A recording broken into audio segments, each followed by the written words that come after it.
Hai, Assalamualaikum dan salam sejahtera semua. Sekali lagi bersama saya di MRZ Vlog dalam sesi tips auto. Okey, kalau sebelum ini saya ada tunjukkan anda bagaimana pemanduan kereta automatik. Okey, kereta automatik dijadikan manual ketika mendaki bukit. Dan untuk konten pada kali ini hampir sama juga sebenarnya. Pemanduan kereta automatik ketika mendaki bukit. Tapi pada kali ini saya menggunakan D-Max 3.0 automatic.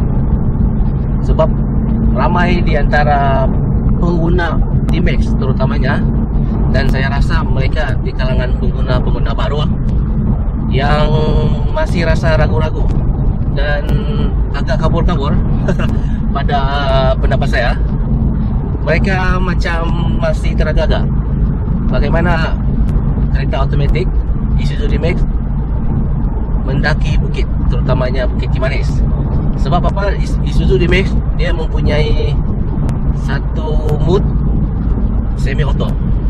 Okey, semi auto yang mana ketika mendaki bukit itulah sebenarnya semi auto itu digunakan sepenuhnya. Jadi kemungkinan besar ada di kalangan pemandu baru yang baru beli Isuzu D-Max masih rasa-rasa ragu dan mungkin tidak mengetahui bagaimana caranya.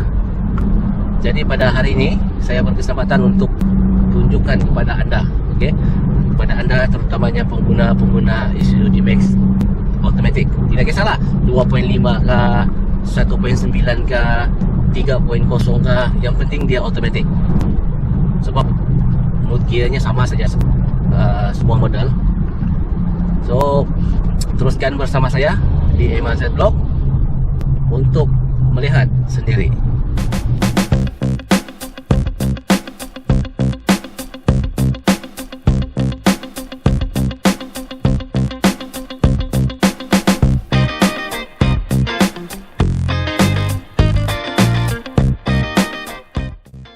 Hai, Assalamualaikum.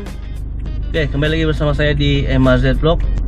Seperti apa yang saya katakan tadi, hari ini saya akan tunjukkan anda bagaimana pemanduan automatik. Okey, pemanduan automatik Isuzu D-Max 3.0. Jadi apa yang saya ingin tunjukkan kepada anda adalah pemanduan automatik menggunakan semi auto. Okey, konten ini khas untuk pemandu ataupun pemilik Isuzu D-Max. Okey, sebab ada di kalangan anda yang masih agak macam kurang maklumat. Jadi pada hari ini saya akan tunjukkan pemanduan secara manual. Okey, boleh dikatakan semi auto. Okey, jadi anda tonton video ini sehingga anda betul-betul faham. Alright, saya akan mula bergerak.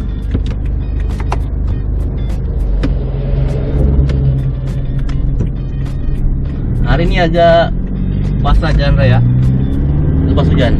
Tidak apa, kita pelan-pelan saya naik. Oke, sekarang saya sudah pun menggunakan mode semi auto. Seperti biasa, untuk naik bukit matikan aircon.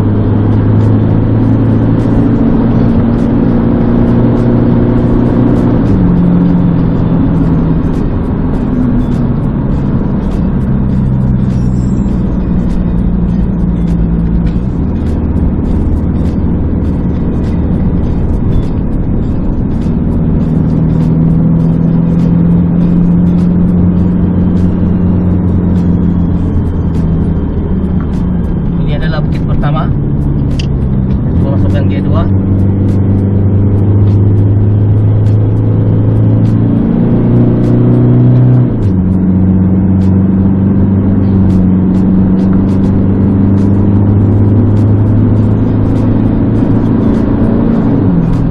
Untuk harap kepada anda yang memiliki Isuzu D-Max automatic terutamanya dapat lihat pada screen untuk meter panel tu, anda dapat lihat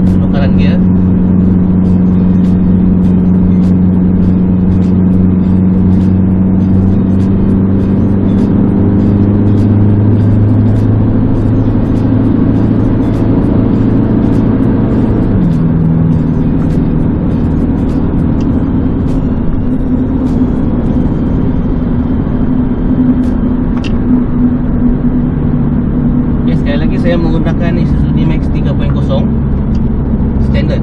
Okey, tidak ada apa-apa penambahan. Yang hanya saya upgrade pada kereta ini hanya exhaust stainless steel 2.5 inci dan menggunakan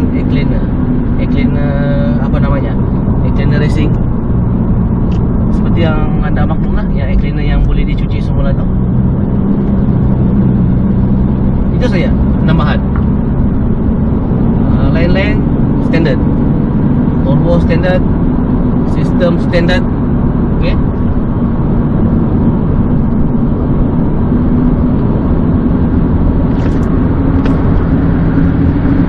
Hanya saya upgrade rotor disc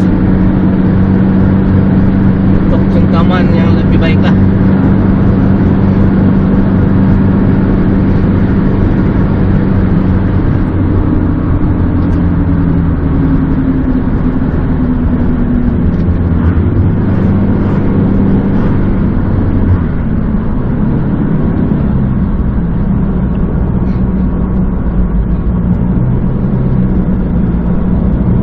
So inilah waktunya yang agak baik untuk menggunakan semi auto ketika menaiki bukit.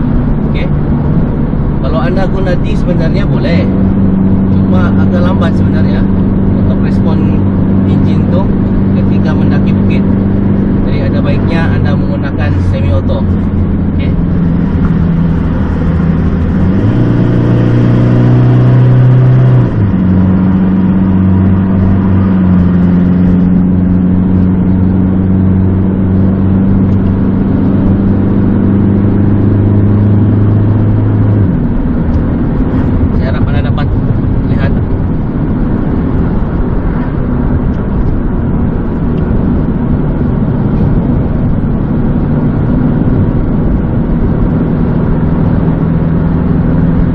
Sebelum ini saya buat konten untuk YB 1.5. Okey, automatic dijadikan manual.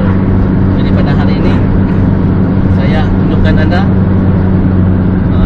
Isuzu D-Max yang mempunyai mode manual. Rasanya banyak lagi kereta lain seperti Toyota Revo ada yang pedal shift, itu pun sama macam Triton, Mitsubishi Triton, Nissan Navara, masing-masing mempunyai pilihan manual lah. Itu lagi canggih guys. Dia punya gear tu di steering. Itu best.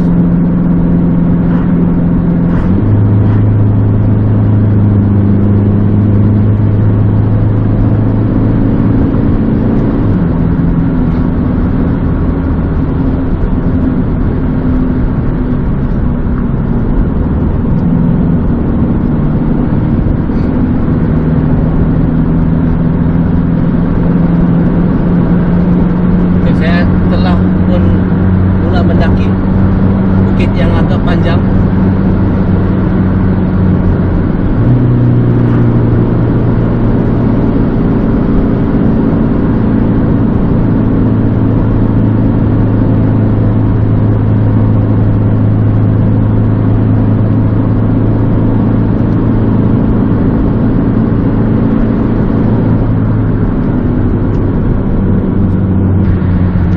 Sebenarnya sama juga pemanduan automatic yang tidak mempunyai mode semi auto. Sebenarnya sama. Bezanya kalau yang semi auto ni dia ada full gear lah, 1 sampai 5.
menuruni bukit, gunakan lagi yang rendah. Okey, seperti yang sekarang ni dalam keadaan gear 4, sebaiknya gunakan gear 4 dahulu.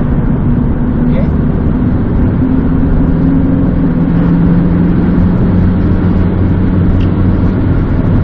itu pun bergantung kepada kenderaan anda lah. Kalau mungkin kenderaan anda kecil, gunakan lagi 3. Okay, sekarang ni saya tengah menuruni bukit, so yang ini saya masih menggunakan gear 4, masih boleh. Brake sedikit-sedikit lah, macam biasa.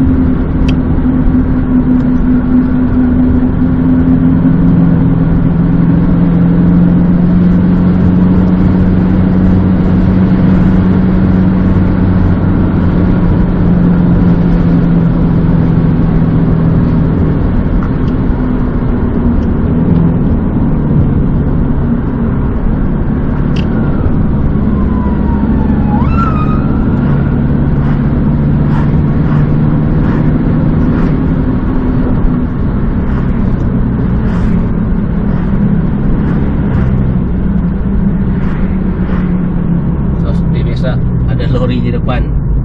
Aduh, kenapa kita pelan-pelan kejar. Oke, kepada anda yang baru saja mengikuti saya di MRZ Vlog, oke, mungkin anda gemar menonton tips auto. Banyak lagi sebenarnya konten-konten yang saya buat sebelum ini, anda boleh semaklah di konten tips auto. Oke, sana ada juga konten-konten yang mungkin anda harus tonton. Dan seperti biasalah, pada anda yang baru saja mengikuti saya di MRZ Vlog ni, kalau sudi subscribe, like and share, dan klik button lonceng, okay, supaya saya lebih semangat untuk membuat konten-konten baru.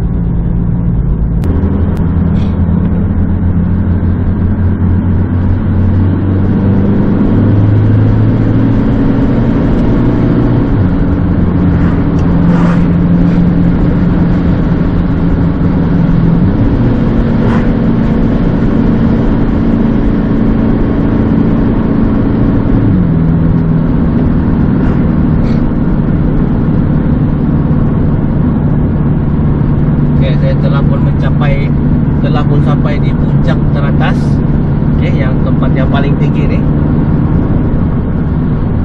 Tempat ni memang selalu berkabus lah. So kalau kamu lalu sini, kalau kamu rasa mau rehat, sejukkan brake apa semua, boleh di sini lah. Hari ni agak tebal kabusnya. Seperti biasalah, kalau kabus tu tebal, jangan lupa pasang lampu guys, jangan kedekut. Okey, pesanan saya buat anda yang melalui Kimanis ni, sebab kebanyakan saya tengok driver-driver yang lalu di sini, dorang kedekut. Saya pun tidak habis fikir, kenapa dorang kedekut mau pasang lampu. Dia pasang lampu yang kecil ataupun yang langsung tidak pasang lampu. Kerana itu membahayakan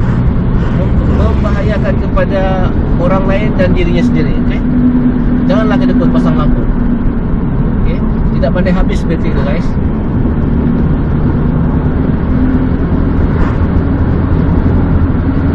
Sekarang saya sedang menuruni bukit lah.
brake panas.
Oh, di depan tu ada lori guys.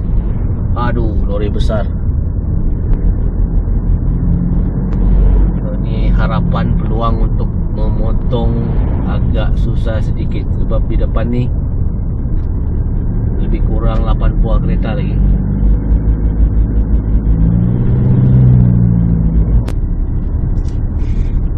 Mungkin kepada anda yang belum pernah melalui laluan Kimanis Keningau ni, mungkin ada yang berhajat untuk melalui jalan ni kali pertama rasanya.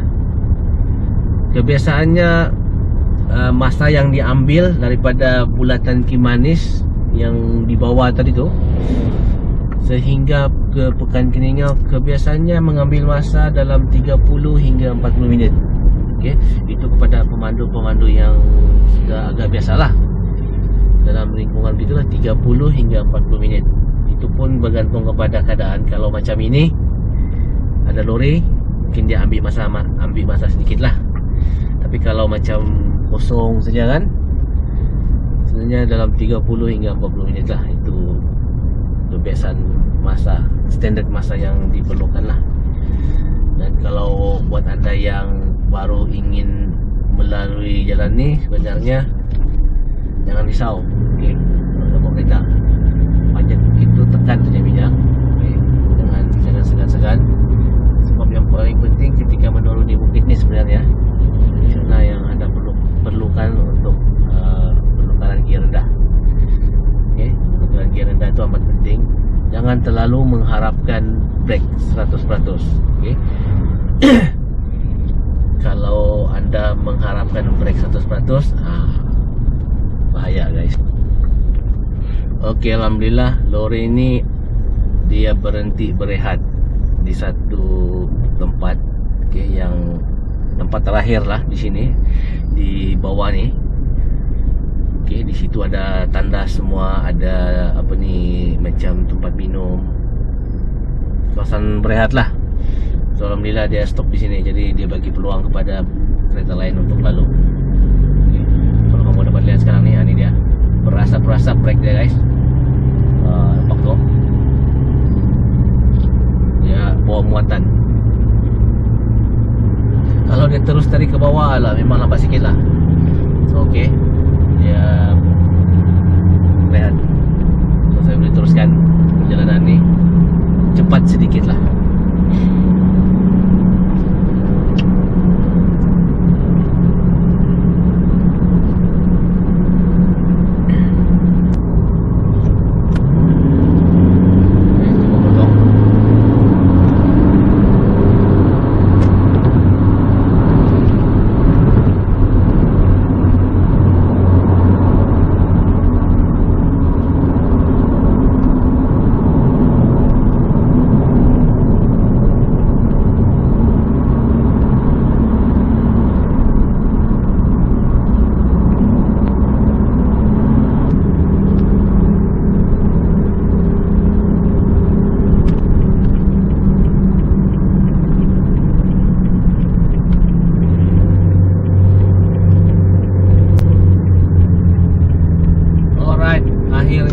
telah pun sampai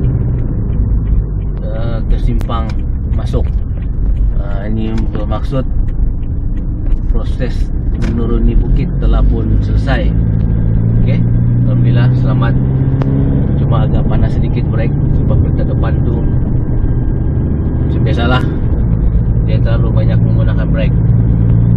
Okey, sekali lagi kepada anda yang menonton video ini, terima kasih kerana menonton sampai habis. Saya berharap anda dapatlah sedikit info, maklumat bagaimana memandu menggunakan mode semi auto. Okey, mode semi auto yang ada pada Isuzu D-Max. Tidak kiralah 2.5, 1.9, 3.0. Yang penting Isuzu D-Max, mode semi auto untuk Isuzu D-Max. Tapi walau bagaimanapun, untuk model-model lain pun ada, macam Toyota Revo, Mitsubishi Triton, Nissan Navara, rasanya Ford Ranger pun ada. Memang ada, cuma tempatnya berlainan lah. Ada yang di steering, pedal shift tu, tapi fungsi tetap sama. Okey, jadi saya harap anda dapatlah sedikit info bagaimana pemanduan Isuzu D-Max semi auto menggunakan mode semi auto. Alright, rasanya sampai di sini saja konten untuk saya pada kali ini. Semoga ada lagi konten-konten akan datang. Saya akan kongsikan di MRZ Vlog. Sampai jumpa lagi untuk konten tips auto akan datang. Assalamualaikum dan salam sejahtera. Bye bye.